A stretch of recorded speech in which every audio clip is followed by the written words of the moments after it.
Welcome into the Wiltfong Whiparoind with Steve Wiltfong. Today's Thursday, October 31st, and it is getting spooky out there on the recruiting trail. Happy Halloween to everybody. I'm your host, Josh Newberg, and we got the best insider in the country. That's Steve Wiltfong.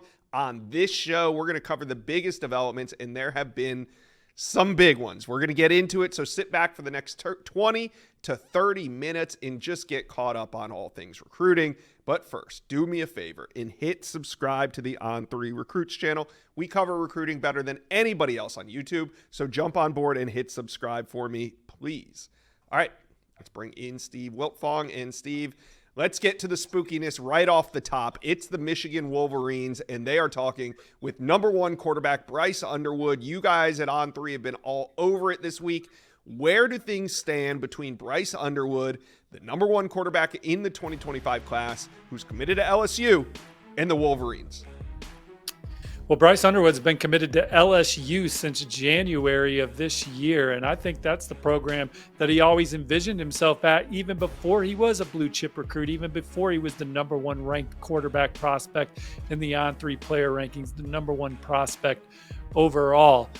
But as he gets close to the end of his process, like so many prospects and their families do, you dot I's, you cross T's, you start having more conversation.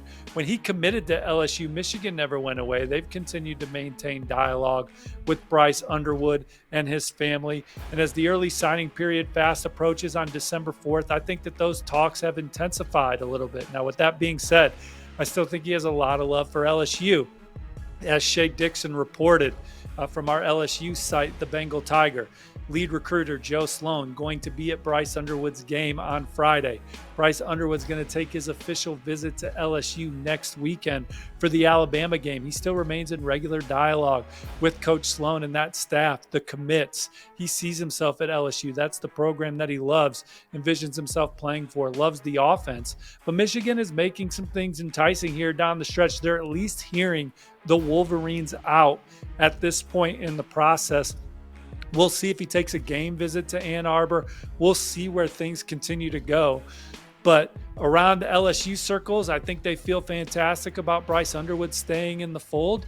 I think around Ann Arbor, there's some optimism that they can ultimately flip the number one recruit in the state, number one quarterback in the land, and number one player overall. Kind of knew that this was always going to come full circle. I always knew that the Michigan Wolverines were going to make a run at Bryce Underwood at some point, and here we are. We're in the thick of it, Steve. And I think that the stakes got a little higher because on Wednesday night, coveted quarterback Carter Smith decommits from Michigan. Now, Michigan had him on the commit list for nearly a year. He's been very solid. They were very high on him, and he really didn't talk with any other programs. But when news broke on Monday that Underwood was speaking with Michigan, do you think that this prompted the decommit? Well, I think that Carter knew before that Michigan was talking to Bryce Underwood. To what degree and how far along that was, I don't know what he knew. But Michigan's been talking to Bryce Underwood since he committed to LSU in January, and they've always wanted to take those two as their quarterbacks in this cycle. But for Carter, he sees grass greener elsewhere and is looking forward to going through his process now, entertaining programs like Penn State, Wisconsin. So Michigan may have to play against him now on the next level. But the Wolverines full steam ahead on Bryce Underwood. We'll see if they attack another quarterback in this cycle now because they've always had the option of taking two this cycle on the table. Do you think this could be a massive mistake if Bryce Underwood ends up sticking with LSU and then they end up with neither Carter Smith nor Bryce Underwood? I mean, that's the risk that's on the table here. Well, they got a young quarterback on the roster they like in Jaden Davis, and then you have the transfer portal that's available to you now, and Michigan is a program that's done well in the portal at other positions, and I think they'd be fully equipped to be competitive with one of the top arms in the portal this cycle. And I think you maybe attack the portal anyway, right? As far as getting a veteran guy in there, no matter who you sign in this class. But I don't think that that's a replacement because obviously they are going all in on Bryce Underwood, a high school quarterback. They're willing to get in a major NIL battle. So if they miss on him, I mean, the portal, it seems like they have a central focus right now on landing a premier high school quarterback. I think it just depends on who Michigan signs at the position in 2025. If it's not Bryce Underwood, Michigan's got a brand and a program that could maybe go and flip somebody else that we're not talking about right now. They also have a very talented quarterback committed in 2026 right now, and Brady Hart, who's going to be on campus visiting this weekend out of Cocoa down there in the Sunshine State. Man, Wolverines sitting in a very precarious situation right now at the quarterback position. Michigan fans, how are you guys feeling about this right now? Carter Smith departs. Is Bryce Underwood coming in? Let us know. Comment section below. All right, Steve, we got to talk about a new prediction that you put in for a big SEC flip to Michigan. No, not Bryce Underwood, but Shamari Earls. He's committed to Georgia, one of the top cornerbacks in the country. How are you feeling right now on your prediction?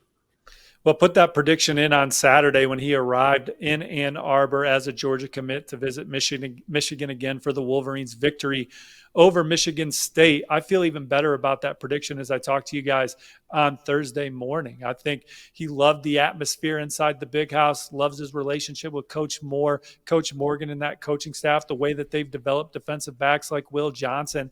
And as our Michigan insider, E.J. Holland, has reported, him and Will Johnson have really hit it off. Defensive back is a huge position of need for Michigan this cycle. There's an opportunity for someone of Shamari Earl's skill set, 6'2", 205 pounds, 10.8 speed in the 100-meter dash. He's a 23-foot long jumper. He is physically ready to play on day one on the college football scene, and there's an opportunity at Michigan for him to come in and make an early impact. I think that's also enticing for him, in addition to just the culture, winning the national championship last year and all that. All right, so there's also some big 2025 names on campus. Last night on Three's Chad Simmons broke the big news that linebacker Nathaniel Owusu-Boateng is going to be back on campus for Michigan. Now, he headlines a strong group of 2025 visitors. What are you thinking here, Steve? Are the Wolverines in a good spot with Boateng? Well, if they're not at the top, they're near the top for Owusu-Boateng. This is his second game of the year at Michigan. He took his official visit in the summer. He also took officials to Notre Dame, Ohio State, USC. Coming out of his Michigan official, he told me that was his best visit yet. Every time he goes to Michigan, they continue to impress him and his family. He loves the way they develop players on the field. He loves the way they develop men off the field. It's obvious he's super high on Michigan. I would not be surprised if he's ultimately in the Wolverines class. Notre Dame expected to get him back next weekend for the Florida State game. That's probably their main competition, but we don't sleep on Colorado on the Wiltfong Whiparoind, do we, Josh? And he visited Colorado a few weeks ago. And had a nice time in Boulder. All right. Who else would the Wolverines want to get in this class? Because on Saturday, there's a big decision going down. Safety Jordan Young, top 150 prospect out of North Carolina. He was on campus at Michigan about a week or two ago, and now he's ready for his decision. Who else would the Wolverines want to add to this class? Well, they're bringing in some flip targets this weekend. You got receiver Jamar Browder out of the Sunshine State, currently committed to NC State. This will be his second game visit to Ann Arbor this fall. I think Michigan's the leader for him. He was at Kentucky last week. You got a pair of in-state four-star defensive backs, Alex Graham, committed to Colorado, and Elijah Dotson, who's committed to Pitt. Both were at Michigan's win over Michigan State last Saturday. Wouldn't be surprised if they're both back at Michigan this weekend. I think that one's trending in a positive direction. Four-star linebacker Bradley Gompers, currently committed to Duke, was at Michigan last week. You have Penn State, Miami, and other programs swinging.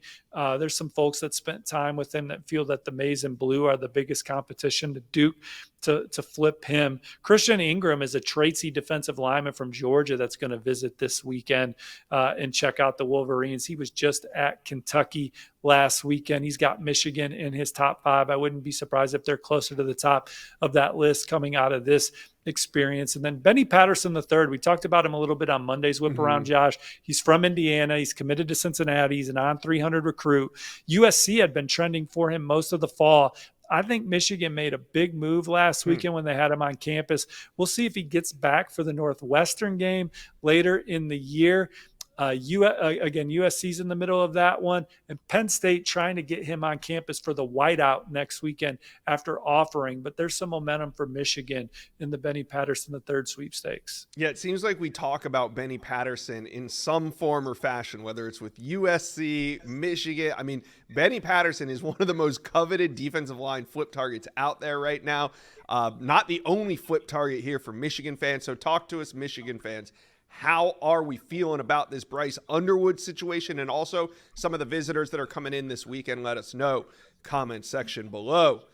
All right, Steve, let's head out to State College. We're going to talk a little Penn State recruiting as the Buckeyes come to town. There are some big flip targets on campus. Steve, what are you hearing on tight end Andrew Olish, who's committed to Michigan? Yeah, I think that, and my colleague Chad Simmons also thinks that Penn State is the biggest threat to ultimately flip Andrew Olish, the number 3 tight end in the land, from Michigan. He's from Pennsylvania, family ties to the school.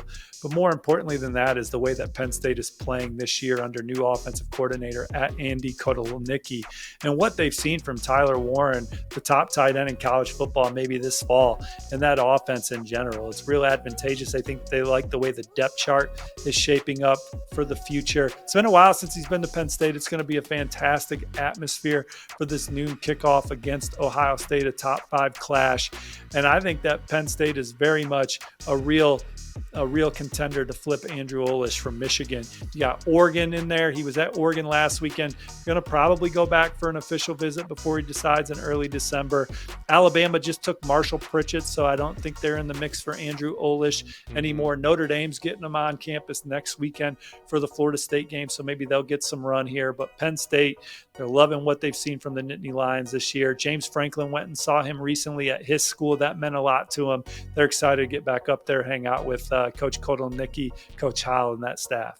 All right, Steve, it could be a huge opportunity for Penn State on the recruiting trail. Who else would they like to get to campus this weekend?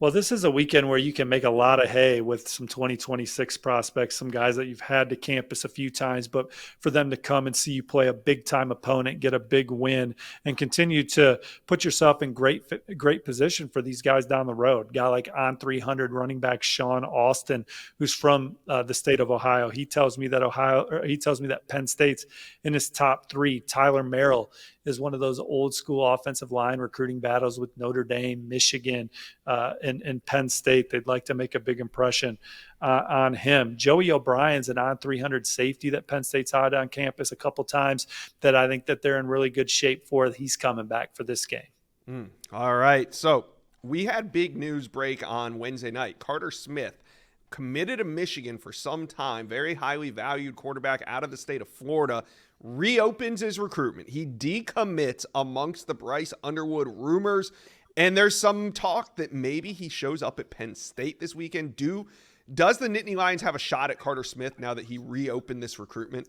Hey, Inside Scoop fans, if you're heading out to the FSU or UNC game this weekend, whether you're cheering on the Tar Heels or the Seminoles on November 2nd, plan for a pit stop at the Whataburger food truck during your tailgate. Get ready to watch the game by securing an easy W first with a hot, fresh Whataburger, that is.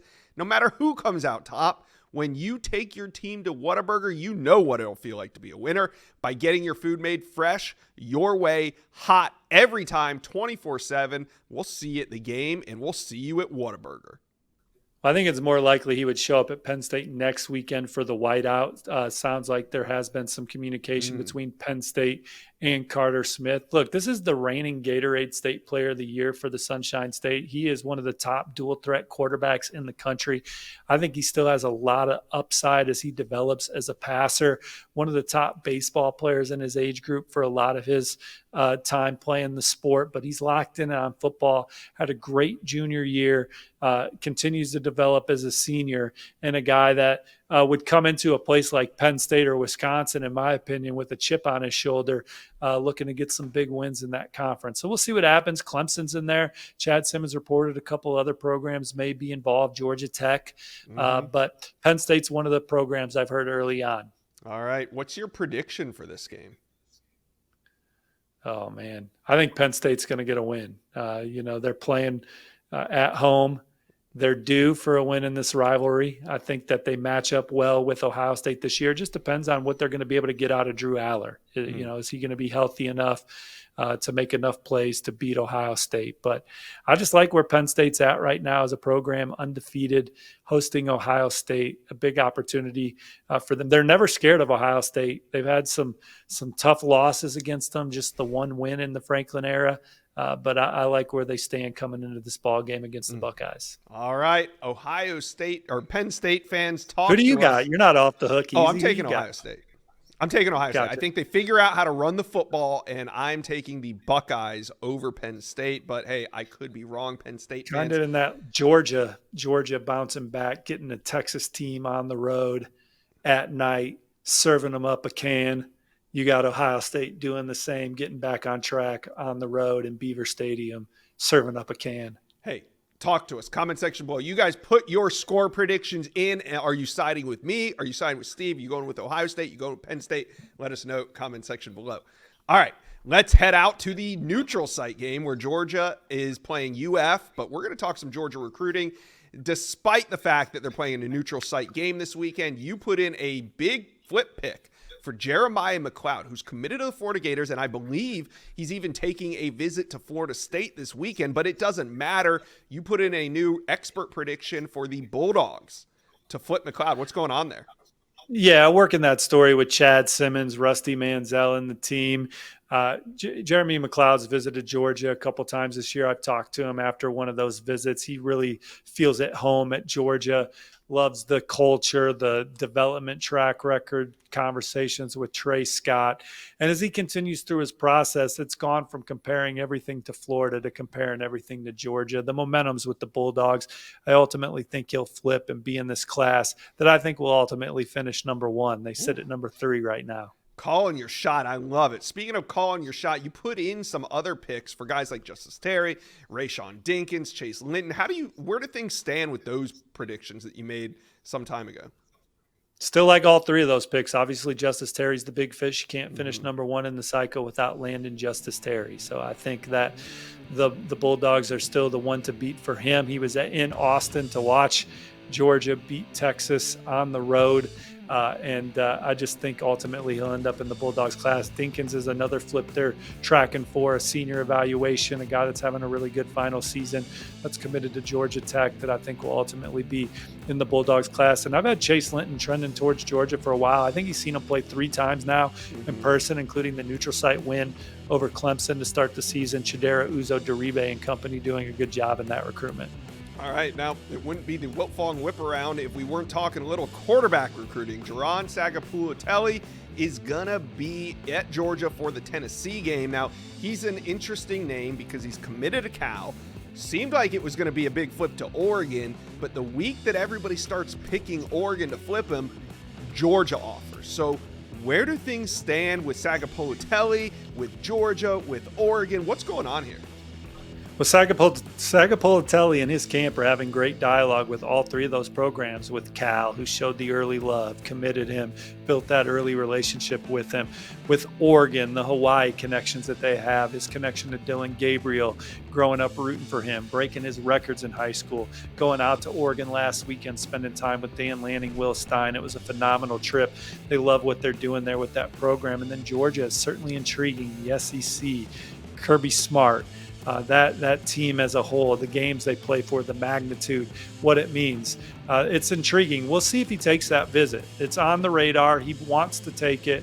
We'll see what happens with this high school football schedule. But Georgia wants to, I think quarterback for Georgia, wouldn't be surprised if we saw them try and hit the portal after the season, spice that room up a little bit with Carson Beck exhausting his eligibility.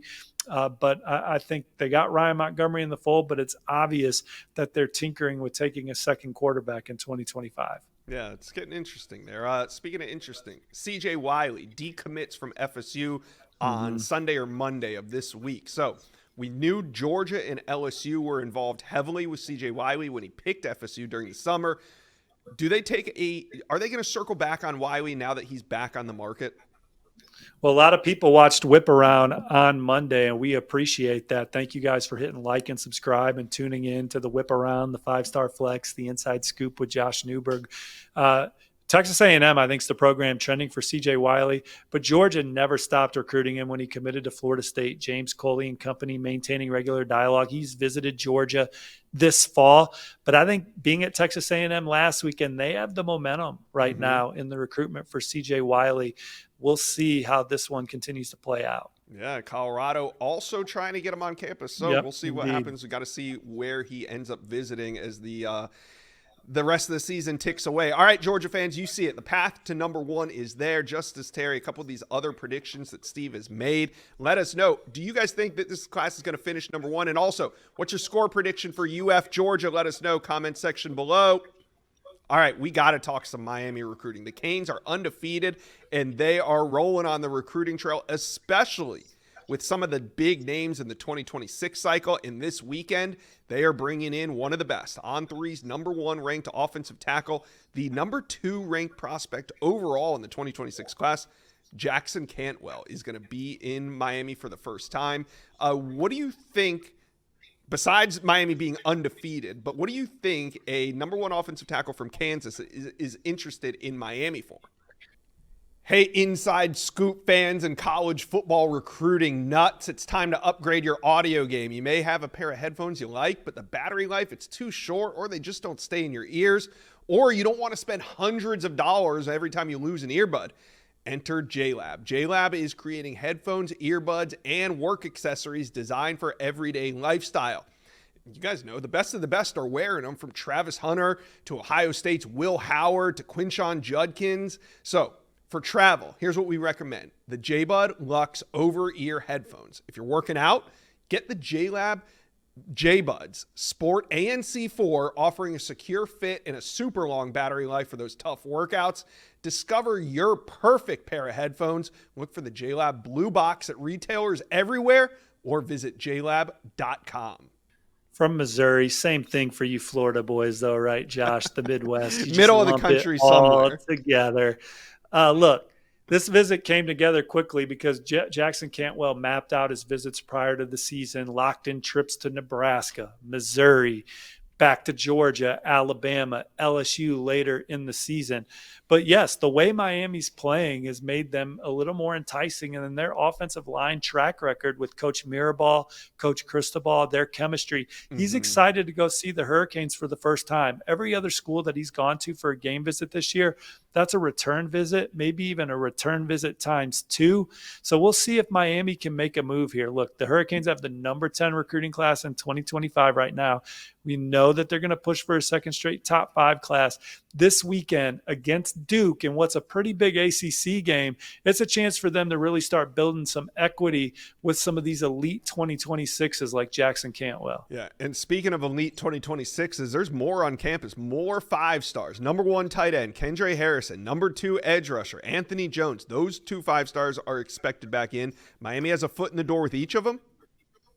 Well, we know that Miami loves to feature the tight end in their offense. It's one of Cristobal's favorite position, and Kendra Harrison's tops at the position, and they're all in on him. And he wants to play basketball on the next level, so it'll be interesting to see how that all shakes out. But Miami's going to get him on campus this weekend, and I expect the needle to be moved. And then Tank Jones, the coveted pass rusher from the state of Alabama. Alabama and Auburn have been the 2 programs that you point to and say, look, they're in the best position. And some have been saying Auburn coming into the season. But he had a really good visit to Florida earlier this fall, and now it's Miami's turn to show them what he's got, what they got. And they've had some big wins in the state of Alabama before. We'll see if they can get another one with Anthony Tank Jones. This week, actually, I had a coach call me. He was just watching film on some 2026 guys, and he called me and said, Josh, have you seen Kendra Harrison? I said, no, I haven't watched this film yet. He said, hands down, the best athlete, maybe the best football player in the country. He plays, like you said, he plays basketball as well, so some freakish athleticism there. So he'll be in Miami. Anthony Jones is in Miami, and On3's number 1 ranked running back in the 2026 class, Derek Cooper, is expected to be in Miami already trending on the On3 RPM for him.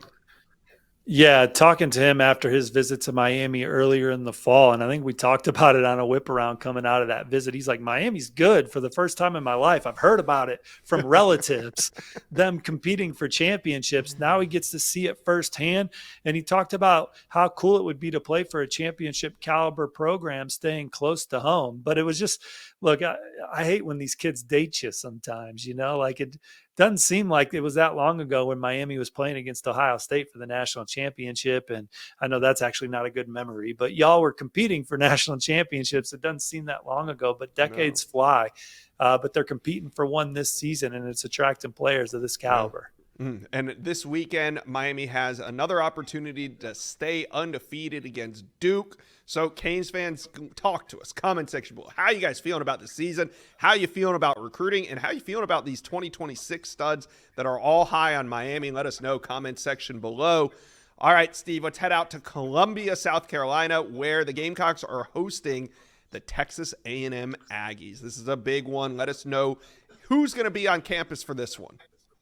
Well, South Carolina's got the number 21 ranked recruiting class in the country per the On3 industry.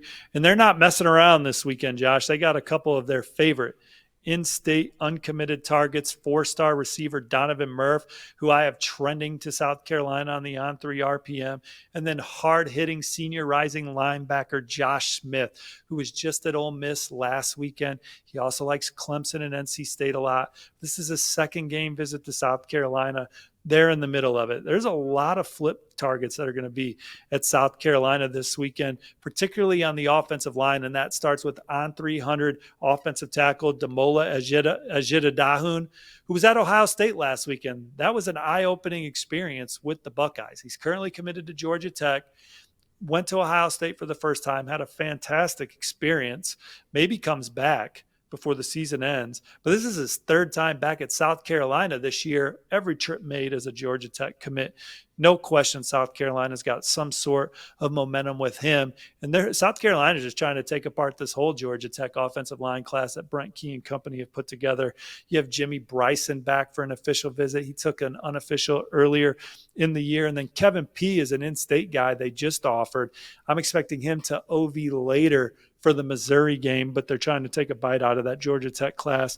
Mike Tyler's a local tight end committed to LSU, taking a visit for his second South Carolina game of the year. And Braxton Kyle's an intriguing defensive lineman from the Peach State, committed to Rutgers. Georgia had him on campus recently. South Carolina getting a swing at him this week.